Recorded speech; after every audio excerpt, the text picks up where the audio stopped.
Barthale, and they have Actually, I think it was Fairthale, and I think you just got it wrong again. I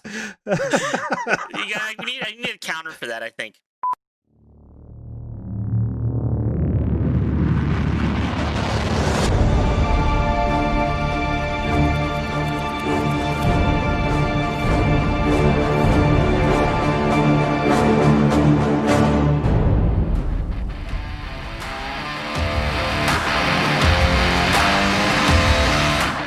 Welcome to Disparate Worlds, where an irresistible force meets an immovable object.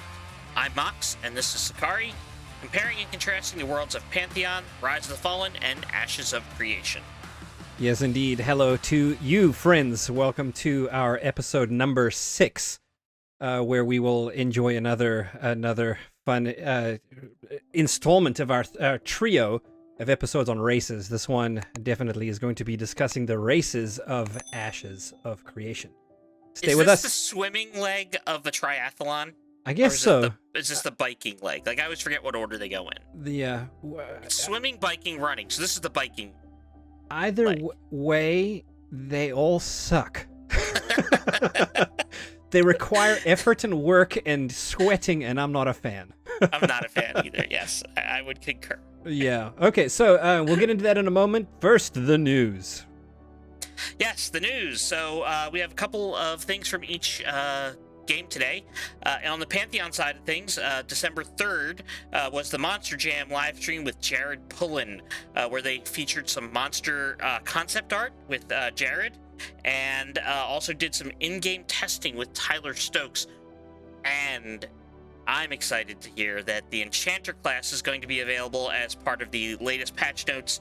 So that's going to be available. They've really ramped up the availability races. Like, Yes, they have. It seemed bleak, and then they finished up the project Barthale, and they have I think it was Fairthale, and I think you just got it wrong again. I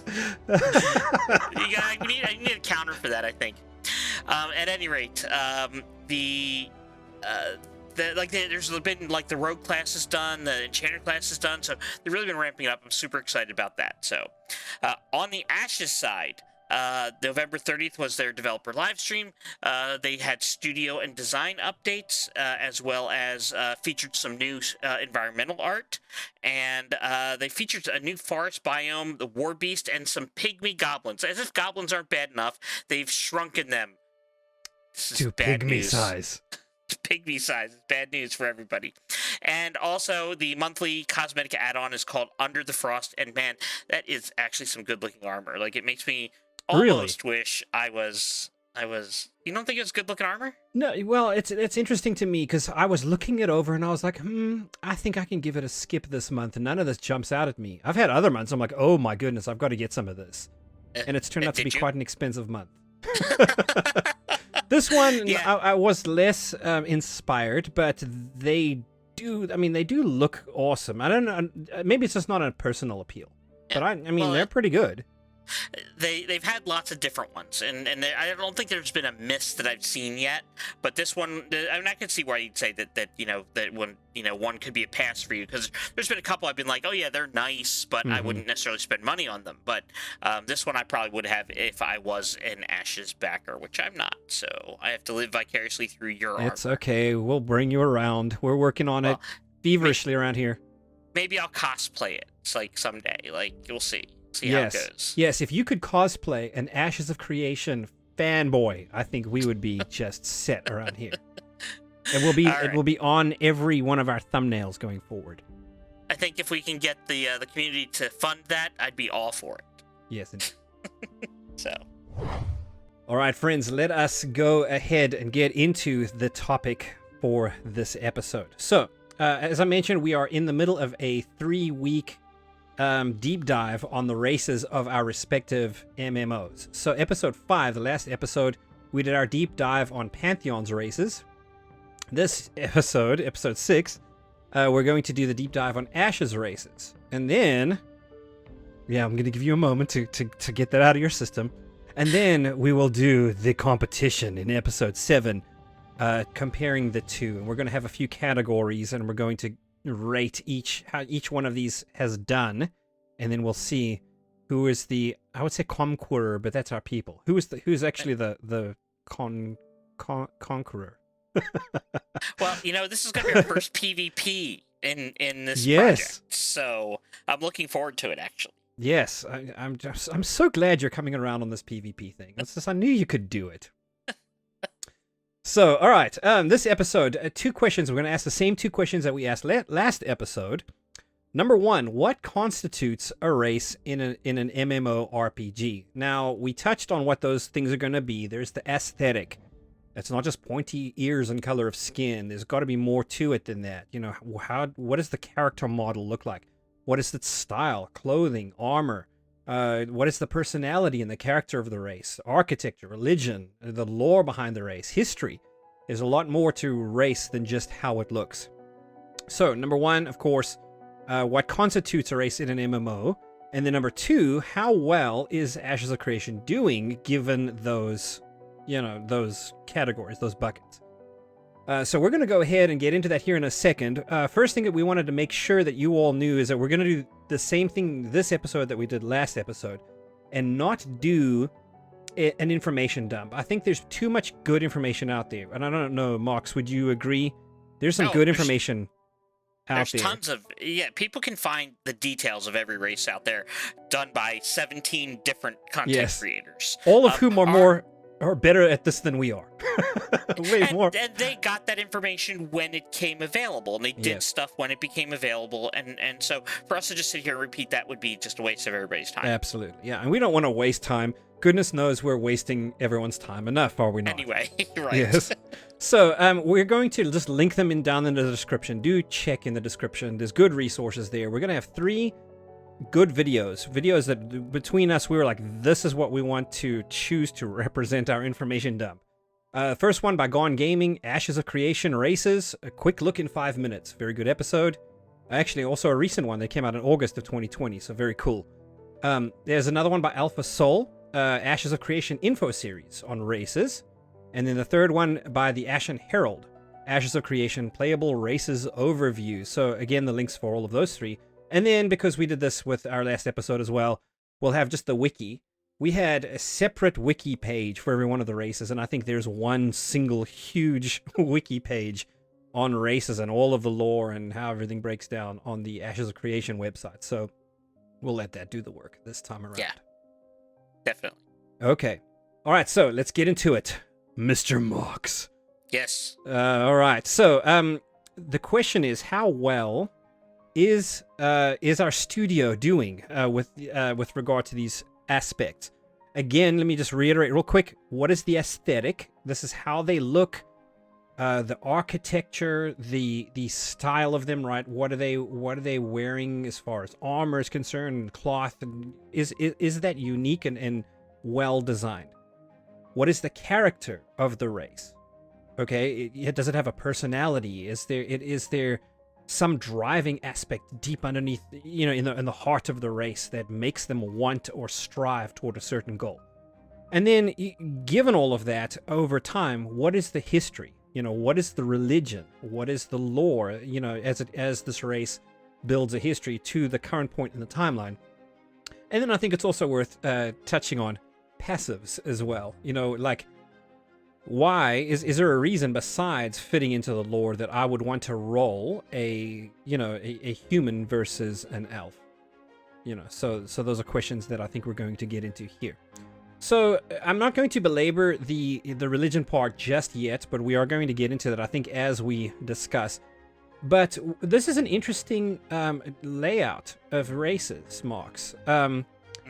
We have 4 races, and you didn't think I was going to say this. Yeah, 5. There's a bonus one, yes, that is actually playable too. The Talnar, right there, like the underworld, just now, showing up on the scene race. But there's 4 main races. And I'm going to throw you the ball and make you defend that there's actually 8 when you thought I was going to say that there was actually 8. That's a nice try, but no, there are 4. You're absolutely right. And I'm going to go back to what you said at the beginning. You said that, is it enough that they just don't have, they don't have pointy ears, or they have a different color skin? So is the lack of a beard, does that make a separate race? Is that I any don't different know. than having it? It's no different than having green skin versus Caucasian. Okay, so let me bring our viewers into this. My friend Mox is trying to bait me into a conversation we were having right before the start of this episode.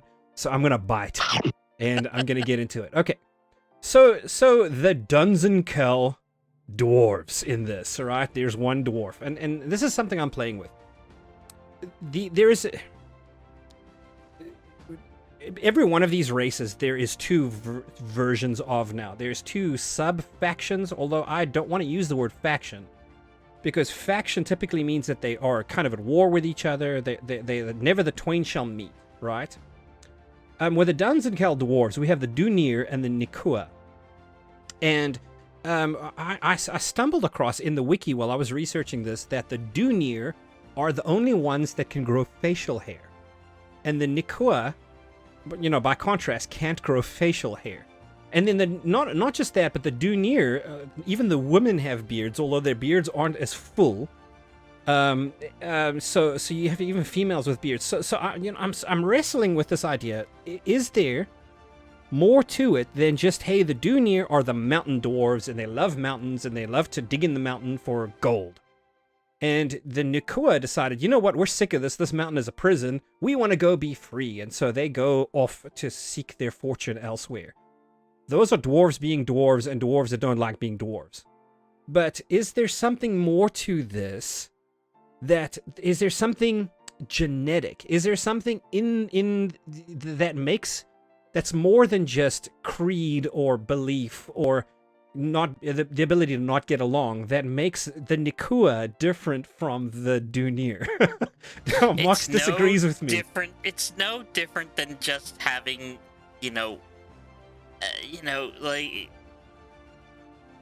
dark skin versus light skin. Okay.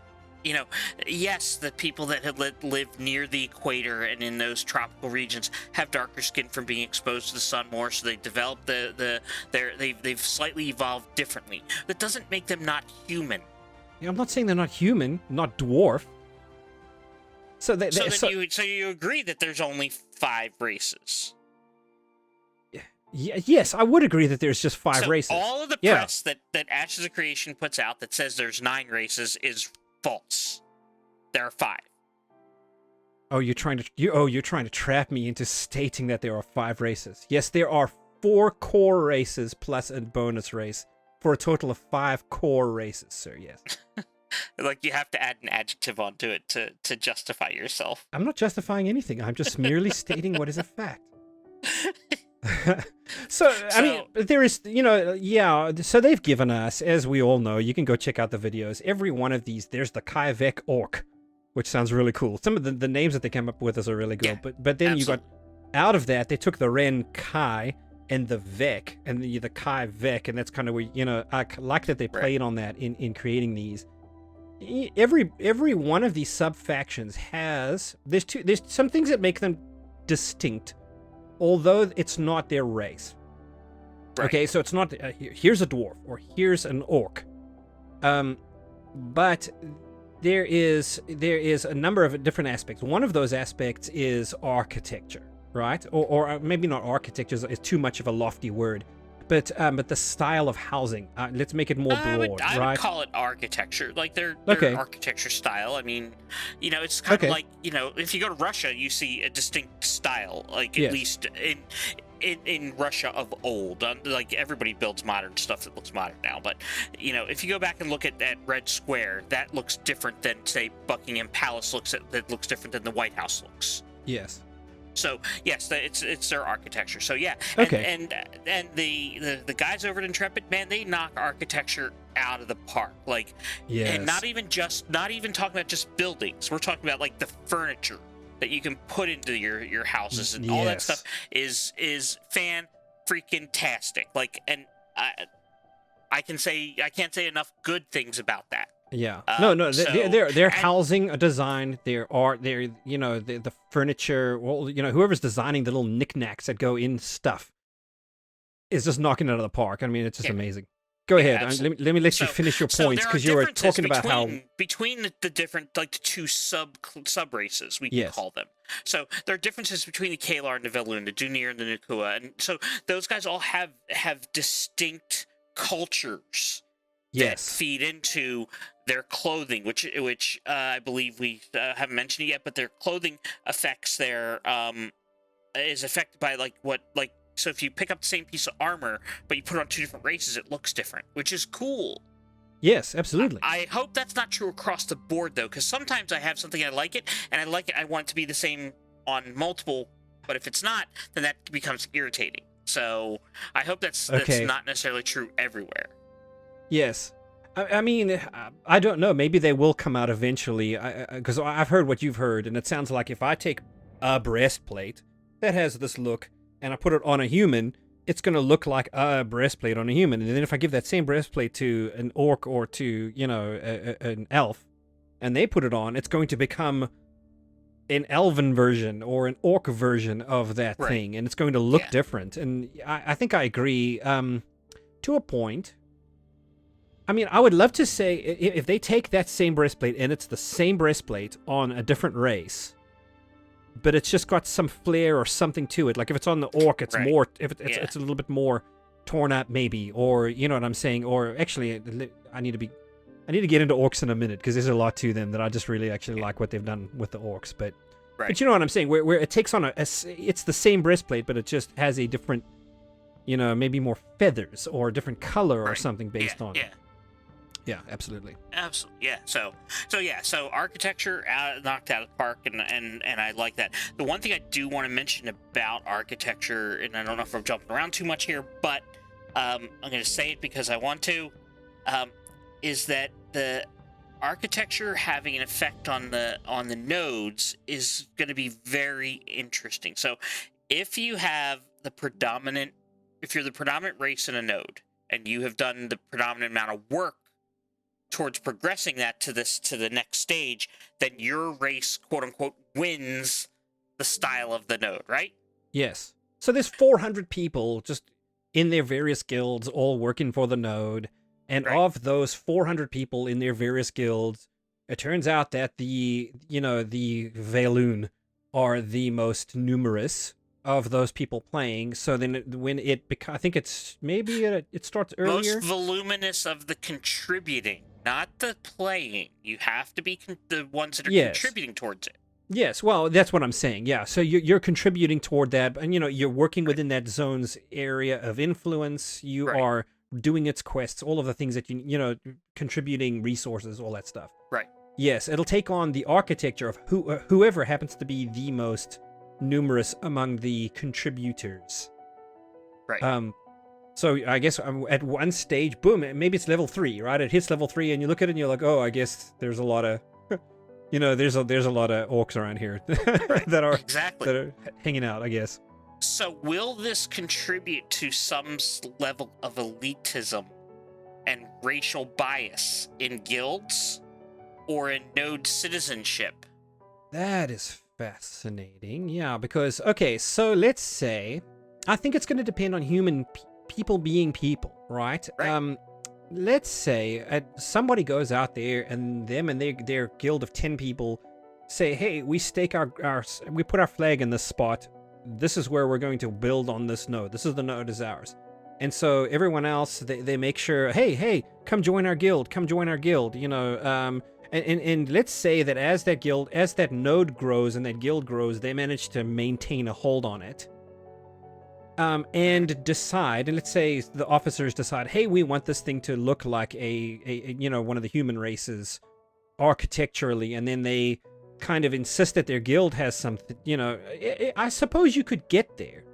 I suppose it's doable, but if another guild shows up, you can't control them. Nodes aren't owned by guilds. So they could show up, they could say, hey, we stake our claim in this node too. By the way, we're all elves. Who grants citizenship to a node? You decide. You go there and you say, I declare my citizenship in this node, and no one can say no. You can't get kicked out? I don't know. I don't think so. I sure hope so. I sure hope, because I mean, you and I have discussed the whole enemy of the state aspect. If they can kick you out, it's going to be potentially problem if you are a disturber of the peace. Right. But So- that's all. And this is all what if kind of situation. So I could see. I mean, generally, race specific or class specific guilds are very much RP centric type things. Like I've seen them in other MMOs. Like we're going to be a guild of paladins because whatever, and or we want an all orc. And it's very much possible in Ashes since there's no racial class restrictions. So you could cover all your bases and still be an all-orc guild. So I could see there being some sort of you can't join our guild unless you're an orc. Or unless your main is an orc or something like it. I don't know what the main alt kind of number is going to be. Dynamic will be, But if, yes, I mean, you may have it as long as you have more characters in this guild that are whatever the race happens to be, then okay, you can join with other things. I don't know. Yeah. I do think it's going to, I guarantee someone's going to try. Yeah. So. For sure. So there are a couple other things that we wanted to discuss. One of the things I wanted to put on the slate here was the religion and the deities. For me, one of the things that matters in a race's history is the role that religion plays in that race. And as I was researching this, I actually found, and I think it's intentional, that the link between religion and deity and a given race is muted. They didn't do they say, okay, here's the patron god of this race, and this race worships that person, and that person is their patron god who helped them to get, and was benevolent to them in some way. I didn't see that in any kind of way in this history. And the reason I think that happened is because, and without belaboring it, the history of these things, there were 10 gods originally. 3 gods were doing some naughty stuff with a race called the Ancients, which, by the way, are going to be the world bosses and such. So they threw them out. And now there's 7 of them left, and they said, we can't do that Ancients thing anymore. We're going to split between 4 separate races, and so it's all kind of divided up. And so they created the humans, the elves, the orcs, and the dwarves. So you have these 4 main races that come out as a result. So there are, like, within the alien humans, there is an order of hope that you can opt into with the patron deity Resna, right? And the Kaivek orcs, there is an order of fate with Norlin is the patron deity. So some of that stuff is there, and you have the opportunity to opt into it. Right. But I think they stayed out of linking religion in the lore to the race, in order probably to give everybody the option of choosing which race or which religion you want to be a part of, whatever that happens to be. And it's more of an individual choice thing, or you could choose not to do any religion whatsoever. So that's interesting to me because one of the things I was like, even in thinking through, okay, well, what constitutes a race in an MMO? Well, what is its religious heritage? There's not so much of that in this, which I think is an interesting observation. So I don't know if you want to disagree with me, or if you think I may have a point, or if I'm just barking up the wrong tree. I think we're gonna have to wait and see, like what the actual reality and implementation is in the game. It could be they just are holding off on giving that information out at this point. It could be that they are, like you said, wanting to give a total flexibility of choice, and they're downplaying religion to a degree. I don't. It seems odd to me that they would mention it and then downplay it. Like either you don't mention it because you don't have it, or you do mention it because you do, and then you flesh it out properly. So it will be interesting to see. And I did actually, I was like, hold on a moment, let me chase this down. And I went and read up on the religion. And I was like, sure enough, I mean, they talk in generality about the world and the races in the world and how, the religion kind of interacted with the thing. But there wasn't a very specific god, linked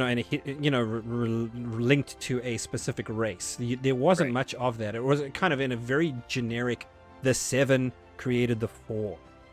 Right.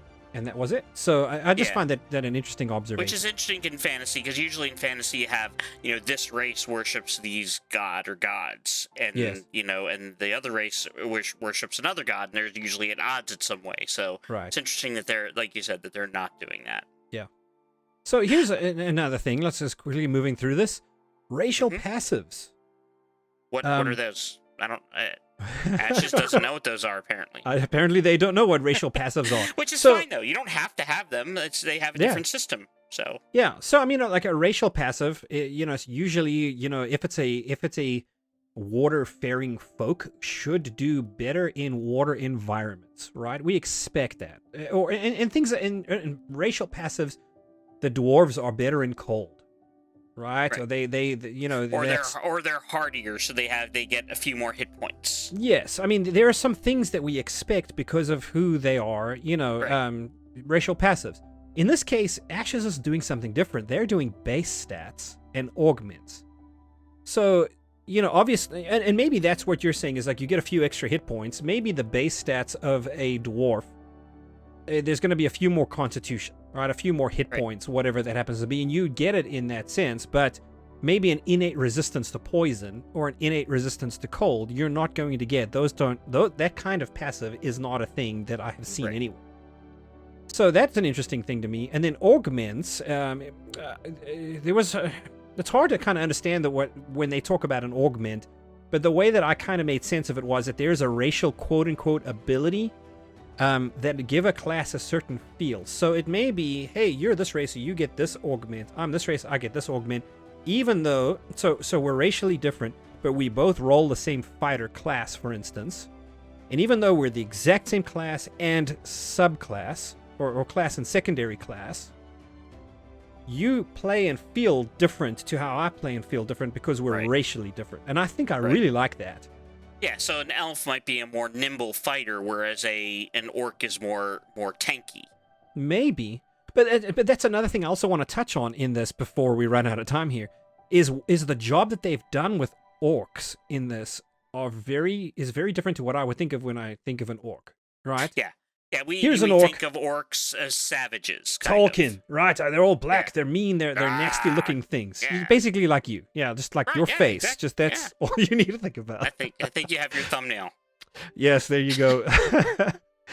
That's what you think of when you think of orcs, but these are not. I was reading through this. I'm like, these guys are actually kind of beautiful. There's something I really like about them. And maybe this is slightly more World of Warcrafty, right? Where they've had to free themselves. And there's actually something innately beautiful about what has historically been a very savage race. There is a thread of beauty through them.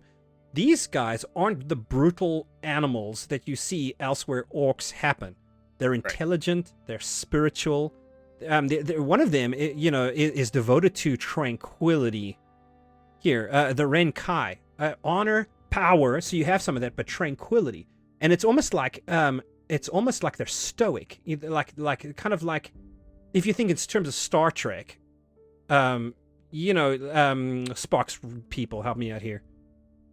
Vulcans? The Vulcans, thank you. For some reason it wasn't happening to me. This is why I keep you around, Mox. You help me to think of things. The Vulcans had a history of that and learned to keep it under control, and now they are almost without feeling. They're very stoic. And that's almost what I see when I see the Ren'Kai.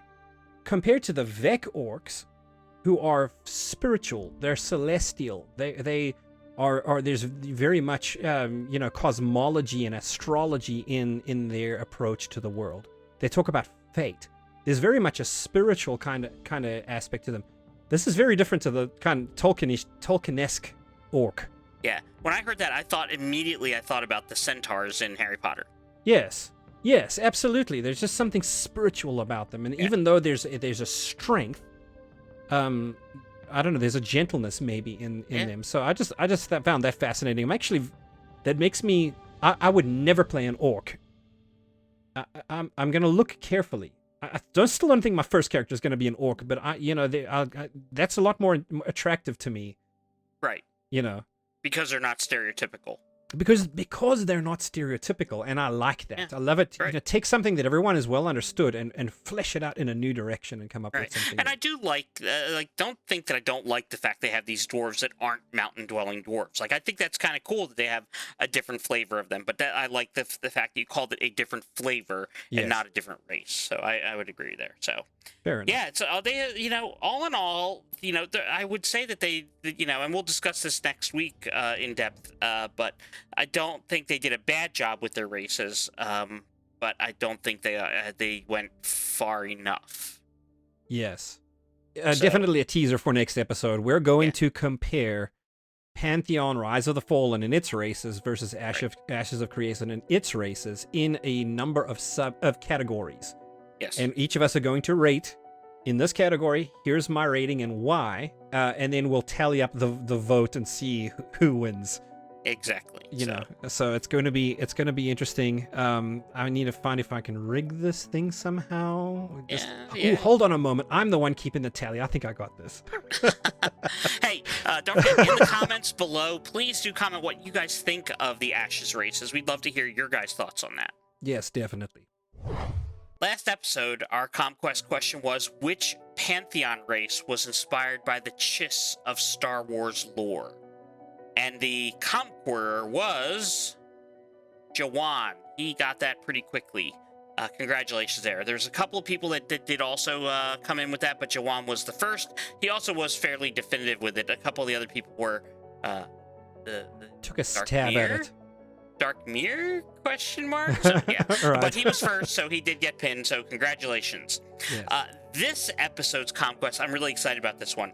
Stephen Sharif has said that the holidays on Verra will not necessarily mirror real-world holidays. So, for example, in SWTOR, they do Life Day right at Christmas. They do, they're doing now a festival of thanks right around Thanksgiving. So, they're not going to necessarily do that in Verra. They may have some, but it's not necessarily going to be it. So if you were able to create a festival in-game, what would you call it, and what would it be celebrating? And this, obviously, there is no right or wrong answer here. We're just simply going to pick the one that we like the best, and they're going to get pinned. Yes, so this is a very different approach to Comquest. Yes, so you have to be creative in this one. So. Right. So keep that in mind. Be creative. Either the funniest or the most well thought out, or could be the most brutal festival. Who knows? Could be the festival of beheadings. Why not? So we're gonna make sure that we are very clear with what we're asking people to do. Number one, give it a name. Name your festival, and number two, what would it be celebrating? Answer that question. Exactly. You can find us on Facebook at facebook.com/Disparate Worlds, on Twitter at Disparate Worlds, and our website is disparateworlds.org. In addition, on our website and in the description is a link to our Discord. Please join us there. We'd love to have you. Yes, indeed. And thank you for joining us. Always a pleasure to have you along for the ride. That is it for us this episode, of course. Thanks for watching. Drop a comment. Don't forget to do the whole like, subscribe, and hit the notification bell thing so that you will not miss upcoming episodes. Very important. Take care of yourselves. See you next episode. Remember always to be immovable in your principles and irresistible in your passion.